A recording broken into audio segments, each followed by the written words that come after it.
bonjour à tous. Donc aujourd'hui on va travailler l'asperge blanche avec des petits pois frais, une petite touche de sucrosité avec des fraises et le brebis d'estive. Donc bon, Beñat, tu vas mieux en parler que moi, c'est produit exception, produit en montagne. Bon, je te laisse développer. Bonjour, c'est un brebis d'estive qui a été fait par HTB et Argichu qui sont à Aincil.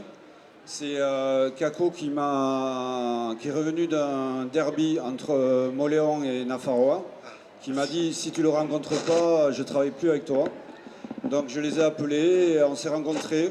C'est des gens qui transhument, qui commencent à la lactation à partir de mars, qui sont montés le 10 mai en estive et qui vont faire du fromage à la montagne jusqu'à peu près jusqu'au 15 août maximum et qui vont rester avec les brebis à la montagne jusqu'au mois d'octobre. C'est des gens qui traient à la main, qui filtrent le lait aux orties et qui fabriquent manuellement le fromage. C'est des fromages d'exception. Là, vous avez un fromage qui a plus d'1 an. Et notre souhait, c'est de faire un travail sur les fromages d'estive et de les amener à 2 ans d'affinage. On est en train de faire un travail là-dessus. Et notamment, on organise avec la mairie de Saint-Jean-de-Luz une fête des estives à Saint-Jean-de-Luz le 28 octobre. Et où on va mettre en relation des producteurs avec des consommateurs pour déguster des fromages d'estive et pouvoir apprendre à connaître ce fromage d'exception. Voilà. Voilà, donc je commence par ce qui nous plaît le moins, hein, à tous, je pense. Donc là, on épluche les asperges. Entre-temps, j'ai mis 2 chauffantes bien salées comme l'eau de mer.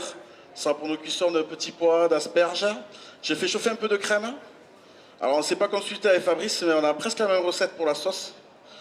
Bon, sauf que moi, je vais vous la faire en live. J'ai pas fait la veille, j'ai pas bossé, quoi. J'ai fait tout comme un mauvais élève qui n'a pas fait ses devoirs, donc voilà, je vais les faire maintenant. Là, je fais chauffer la crème, on va monter à 90-95 degrés. On ne veut pas forcément une ébullition. Pourquoi? Parce qu'après, on va râper du fromage dedans. Et si on est trop chaud, on va avoir un côté désagréable et amer du fromage. Donc moi, je porte à ébullition juste une dernière fois quand on mettra la gare, mais au début, non. Donc cuisson relativement douce pour le fromage. Donc là, c'est ça, on y est un peu à peu près à 90 degrés. J'ai 300 g de crème. Hors du feu, pour pas que ça grille, hop, je vais râper du fromage. Donc le brebis d'estive de Beñat. Alors je râpe microplane, c'est idéal parce que ça va le tailler très fin. Et on va pas avoir de gros morceaux, donc il va fondre plus facilement. Et il va infuser plus vite. Voilà. Donc là, environ... bon là, j'avais pris un peu plus. Beñat, il a été généreux avec moi, il m'en a donné un paquet. Mais là ouais, j'ai environ 300 grammes. On va mettre 70-80. Sur la recette, c'est ça. Ça dépend des goûts, en fait. Ça dépend comment vous aimez. Si vous aimez... si vous voulez vraiment avoir beaucoup de goût ou si vous voulez juste avoir la gourmandise de la crème. Donc là, hors du feu, je vais mettre un coup de fouet. Et là, ça va infuser tout doucement. Tout doucement, on va débarrasser ça. Bon, je le remets là-dessus, mais en fait, je coupe le feu. Voilà, là, il n'y a plus de feu. Donc ici, on avait les asperges qu'on a épluchées. J'ai pas de poubelle. Si, c'est ça. Si. C'est ça? Allez.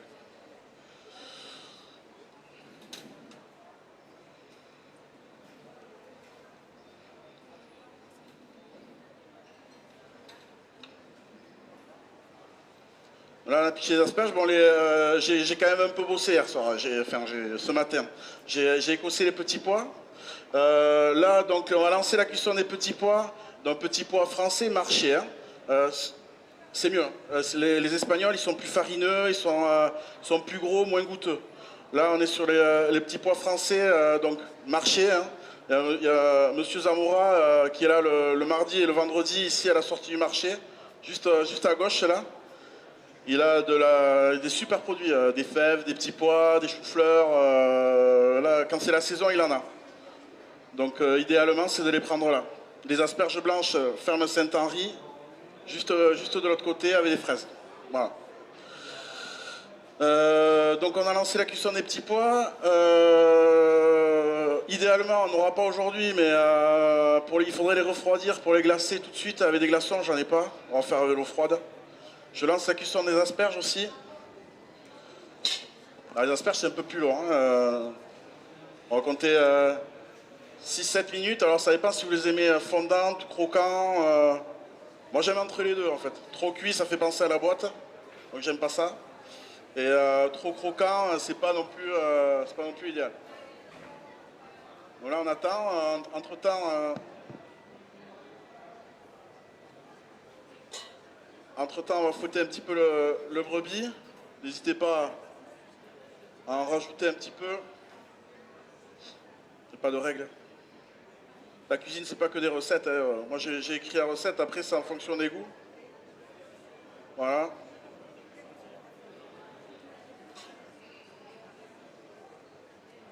Alors, derrière, on va avoir les petits pois. Alors là, c'est simple, hein, pour la cuisson des petits pois, il faut goûter. Hein.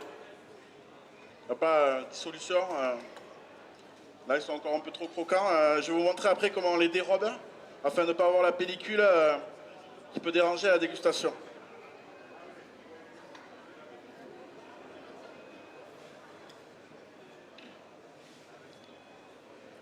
Alors, ce qu'on va faire entre-temps, on va se tailler la fraise. Ouais. Il n'y en a pas beaucoup là, hein. J'en ai pris 3. Pour une personne, compter 2 fraises, ça suffit. C'est pas l'élément principal. C'est juste là pour apporter une petite touche originale, de sucrosité, de gourmandise.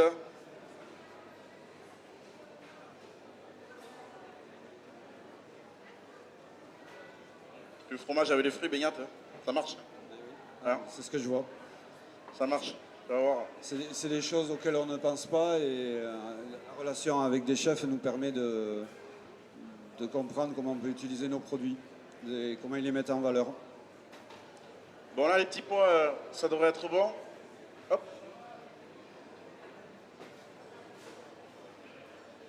Là on va s'écouter ça là.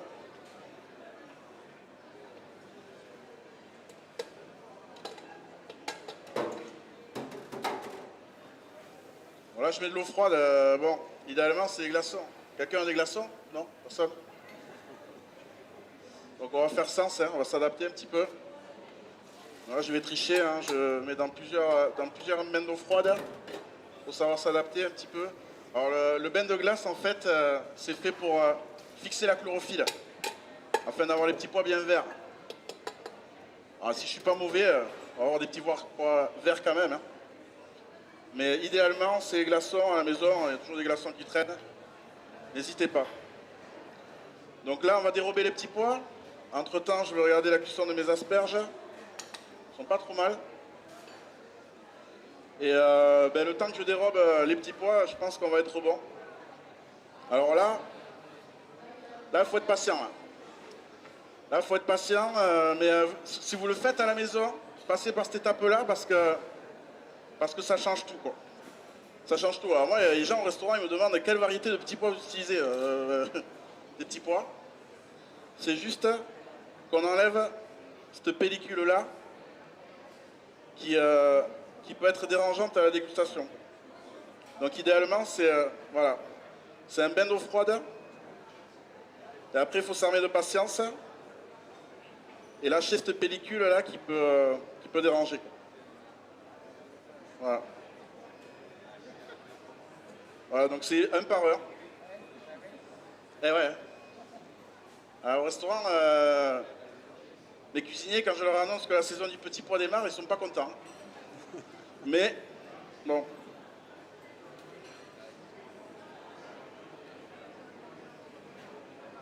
Là, on va checker l'asperge. Je pense que le temps que je dérobe, on va être bon. Et on va les glacer après avec un peu de fond de volaille et du beurre.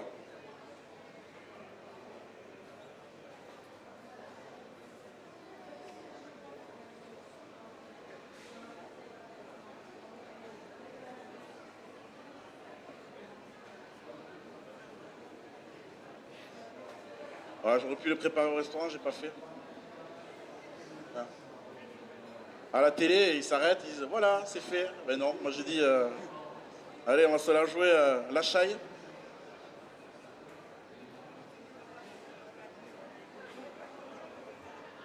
On va accélérer un peu là quand même. Parce que bon.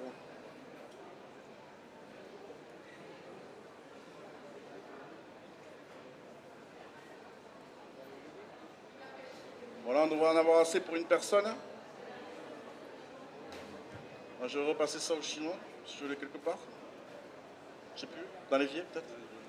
Oh!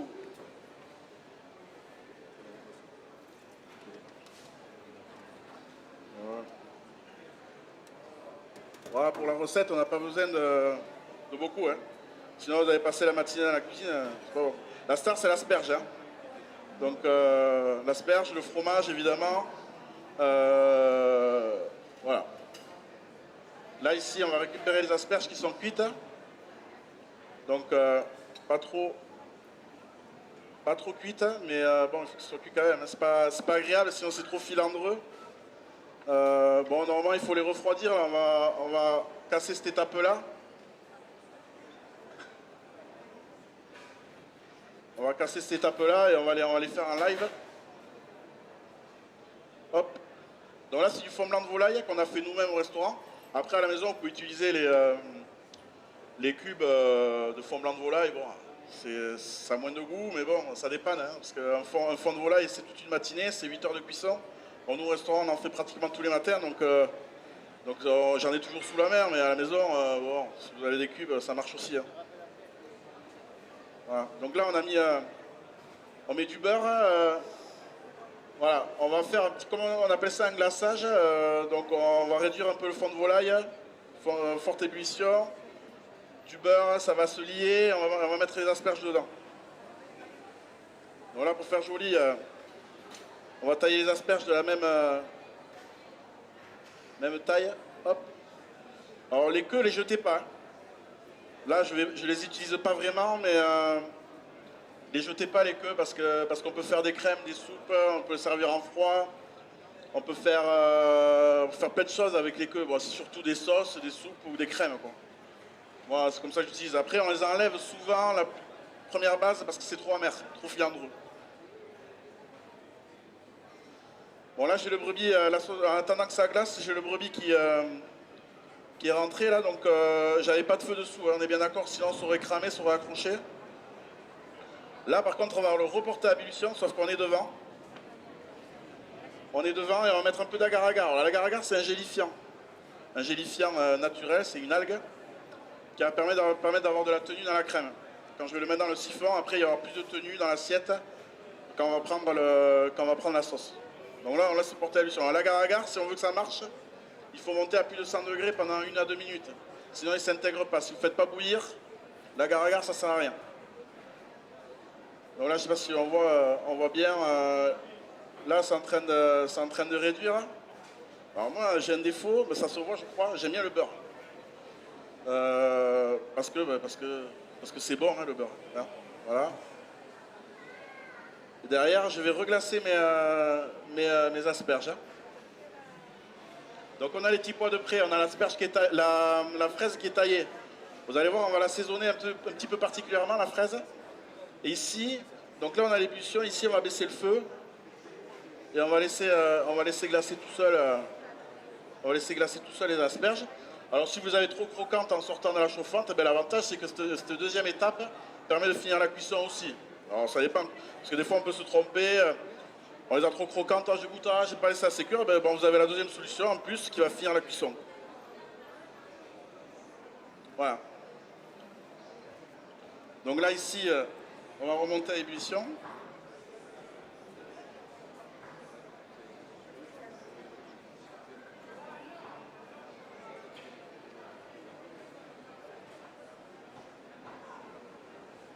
On va mettre l'agar-agar. Alors l'agar-agar, c'est environ 10 grammes au litre.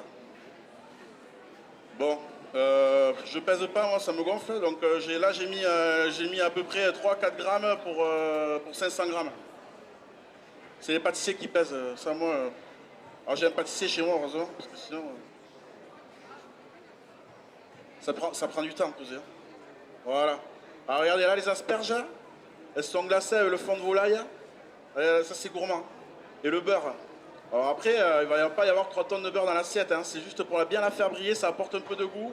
Un petit côté terre qui est hyper cool. Moi j'aime bien. Moi j'aime pas les griller les asperges blanches parce que ça leur rend une amertume qui me dérange. Donc, moi je préfère la glacer. Il n'y a pas de coloration et on garde ce côté sucrosité.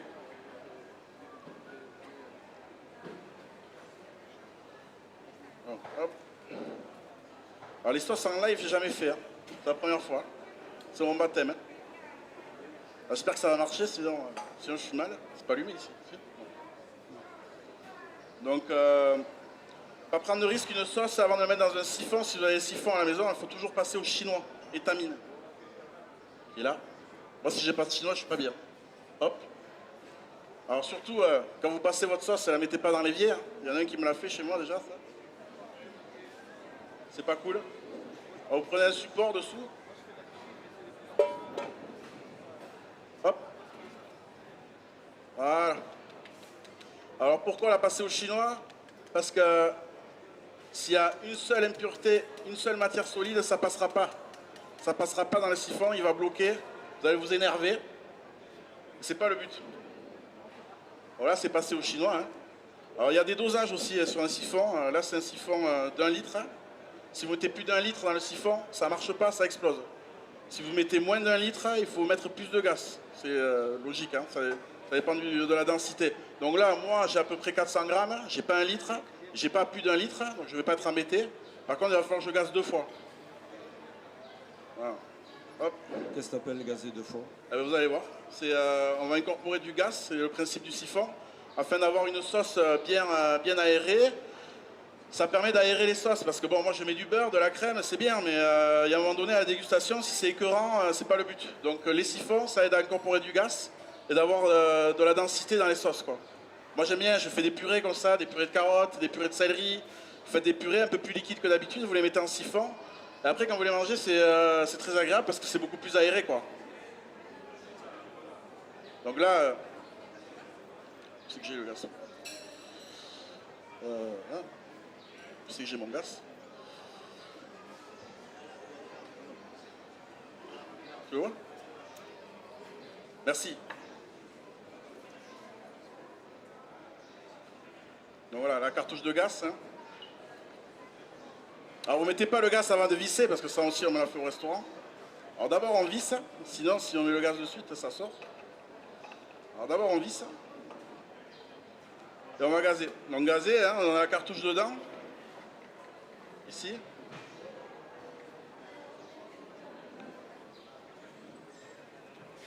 Voilà, j'ai mis une première cartouche. Donc on a la sauce qui est chaude. Hein. Alors on prend un torchon, je ne sais pas si vous voulez. On secoue énergiquement. Hop.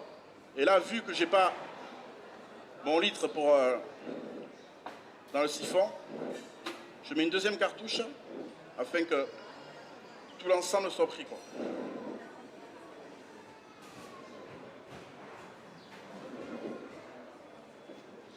Et normalement, ça marche. Voilà. Donc on a une sauce qui est prise. Là en refroidissant, elle va être encore plus prise. Parce que là on est à 90 degrés. Hein. Donc n'hésitez pas à le faire un petit peu avant. Bon, Fabrice effectivement il le fait la veille parce qu'il le veut froid. Il faut que ça repose. Moi je le veux chaud. Idéalement il faut le faire 1 heure ou 2 heures avant. Hein, afin que ça repose un peu. Parce que là il est un peu trop chaud. Il y a de la tenue mais pas autant que si c'était à 40-50 degrés. Quoi. Donc la sauce c'est bon en live. Yes. Je suis content. C'est passé. La pression quoi. Bon, après on a les fraises. Hein. Alors les fraises ça match super bien, petit pois et asperges, c'est top. Moi j'adore, alors ça fait grincer les gens des fois, mais après quand ils goûtent, ils disent ah ouais, c'est pas mal. Donc ça apporte cette gourmandise. Alors par contre pour l'intégrer, si on veut faire, quand on fait sucré-salé, moi j'aime bien saler le fruit. Donc là la fraise, on va lui mettre un peu de fleur de sel. Un peu de fleur de sel. Alors moi je fais de la vinaigrette à la vanille souvent au restaurant, j'en ai toujours en place. Ça, vous pouvez le faire chez vous aussi, parce que plus ça repose, mieux c'est. Donc là, elle a été faite, c'est le seul truc où j'ai triché. Ça a été fait 3-4 jours avant. Hein. Il y a une gousse de vanille pour environ 400 grammes d'huile et 100 grammes de vinaigre. Voilà. Et ça donne énormément de goût. Alors ça permet de faire le lien entre le sucré et le salé. Vinaigrette pour le salé, vanille pour le sucré, donc, et un peu de fleur de sel. Ça fait le lien en fait entre l'asperge, le petit pois, la fraise. Voilà. Donc là on a mis un petit peu de vinaigrette à la vanille, la fleur de sel. Pour le peps on va rajouter un petit peu de balsamique. Fraise balsamique, bon là j'ai rien inventé. Hein, et après on fait un travail de dressage dans l'assiette carrément. Bon l'asperge elle est là, elle vivote là, hop, elle est bien. Voilà, pour les gens qui n'aiment pas les légumes croquants, ben voilà, là ils sont pas croquants. Hein. Elle est juste cuite comme il faut. On va la débarrasser dans une petite assiette et on va commencer le dressage. Hop. Voilà. Voilà, n'oubliez pas l'assaisonnement, c'est hyper important. Fleur de sel toujours. Et moi j'achète du poivre sauvage aussi. Alors il y a quelqu'un qui en fait au marché là, ici, juste là, il y a un stand. Avec tout ce qui est vanille, épices, poivre, et ça fait la diff quoi, hein, ça aussi. Hein. Un peu de poivre sauvage, alors ça dépend là, comment vous aimez, moi j'aime bien quand c'est poussé. Qu'est-ce que j'ai dit de mal? Je sais pas. Donc là on a mis fleur de sel, poivre sauvage, on a les fraises qui sont assaisonnées, on va pas oublier ton brebis Beignat, t'inquiète pas. Ça arrive, ça arrive. T'inquiète pas. Et là on va faire avec le rasoir, on va mettre un coup quand même.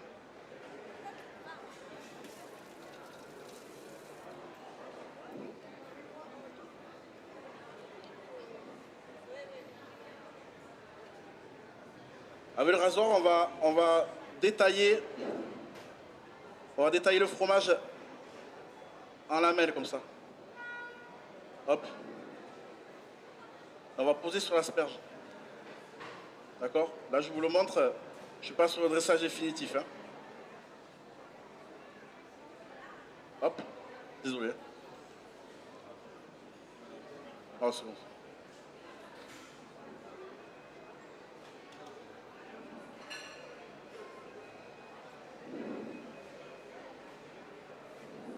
Ah, un peu généreux. Hein. Ça fait bosser Beignat en plus. Je suis content. Bon. Allez, on avait tout fini. Après, je vous laisse. J'ai eu boulot quand même au restaurant après. Bon.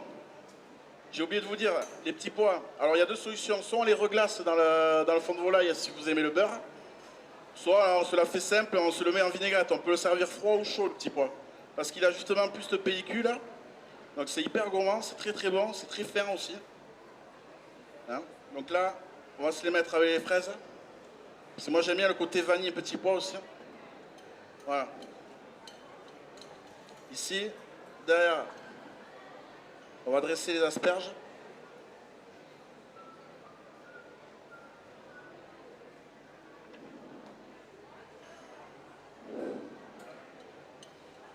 Alors, on met les petits pois et fraises assaisonnés.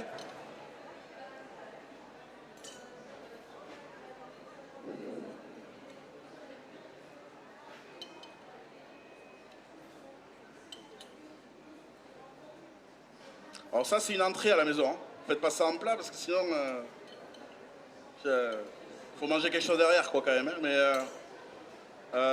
c'est assez cool en entrée, moi j'aime bien. C'est quand même des produits de saison, c'est frais. Bon, à voir. Alors après moi j'aime bien travailler les herbes acides. Hein. Là c'est de l'oseille sauvage, c'est la pleine saison.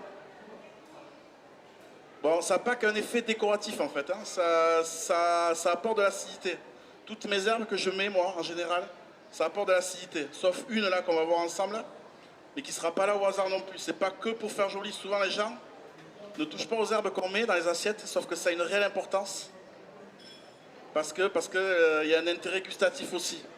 Donc là, on a mis de l'oseille sauvage. Là, ce que je viens de déposer, c'est des pousses de betterave, où il y a de l'acidité aussi. Et ici, en rouge, là, les trèfles, là, c'est de l'oxalis. C'est de l'oxalis. Alors ça aussi, c'est pareil, c'est acide. Des fois, il y en a dans le jardin. Quand j'ai dit à ma mère qu'elle en avait, elle m'a dit « Ah bon ?» Elle ne savait même pas.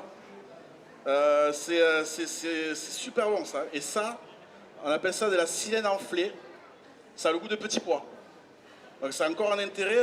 On a encore un petit rappel du plat avec le goût du petit pois. Ça a vraiment le goût du petit pois. Hein. Ceux qui veulent goûter, ils peuvent venir, il n'y a pas de souci. Voilà. On va apporter un peu de croustillant. Alors ça, c'est du pain de seigle. Hein, ça apporte un peu de croustillant à l'assiette. On va le casser un petit peu. Hop, et on va en mettre un ici. Voilà. Et derrière, voilà, on finit avec la sauce qui est un peu refroidie. Voilà, voyons, ça marche encore. Et voilà, super. Allez. Et on vient napper, alors là, hop. Voilà. On peut en mettre un peu plus si vous voulez. Voilà, terminé. Bravo. Merci. Allez. Ça te plaît, Beignet? Ça te plaît? C'est magnifique. Il y a un peu de brebis d'estive pour ceux qui veulent goûter. Ouais. Qui circule. C'est le beurre. Des fromages qui ont été faits l'an dernier à la montagne. Il faut 3 heures de traite. Il faut 2 heures pour faire un fromage. Ouais.